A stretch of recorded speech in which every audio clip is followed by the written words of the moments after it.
Alors, nous allons voir un exemple d'application du calcul littéral à la géométrie. On a ici construit un segment AB de 6 cm. On a placé un point M sur le segment AB. La position du point M peut varier. Et on a demandé au logiciel GeoGebra de calculer le périmètre du triangle ADM, ce que nous avons là, le périmètre du triangle MBC, ce que nous avons ici, et d'ajouter les deux. Calculer la somme des deux périmètres, ce que nous avons ici. Là, sur cet exemple, on trouve 18. Bon, c'est une variable particulière. On peut se poser la question, est-ce que c'est toujours 18 ou pas?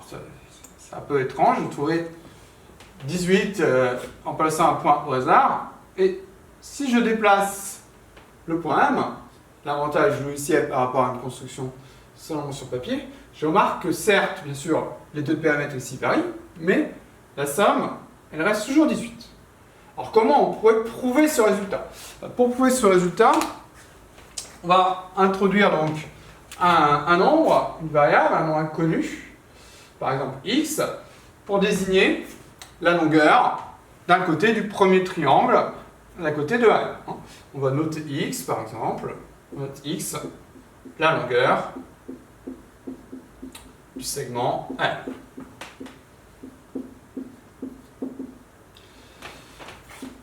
On va ensuite calculer la somme des deux périmètres. Le premier à calculer, c'est le périmètre de ADM. Donc, le périmètre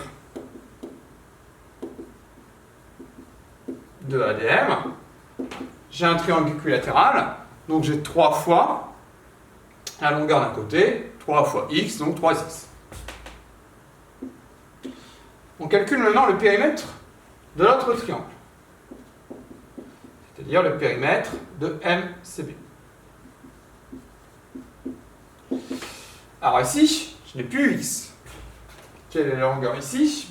C'est toute la longueur du segment AB, c'est-à-dire 6, moins la longueur AM. Donc 6 moins x. 6 moins x, je vais le retrouver 3 fois, puisque j'ai 3 à côté de ma longueur. Donc j'ai 3 fois 6 moins x.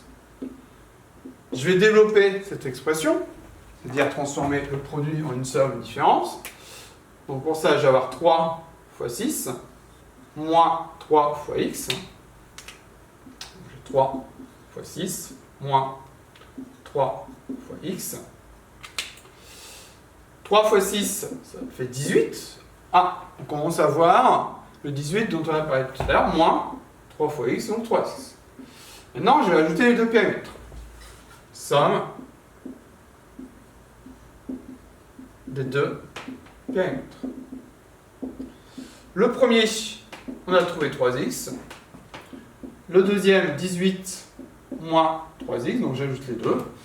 3x moins 3x, ça me fait 0x, donc on dit ça me fait 0. Il ne me reste plus que 18. Donc quand j'ajoute les deux périmètres, on voit bien que ça ne dépend pas du tout de la position du point M, ça ne dépend pas du tout de la longueur x. Quelle que soit la position du point M, on va toujours avoir 18 quand on ajoute les deux périmètres. Voilà un exemple du calcul littéral. À la base, il n'y a pas de lettres, il n'y a pas de calcul littéral dans l'énoncé. Pourtant, si on veut prouver que la somme des deux périmètres est toujours égale à 18, on passe par le calcul littéral qui permet de généraliser la situation.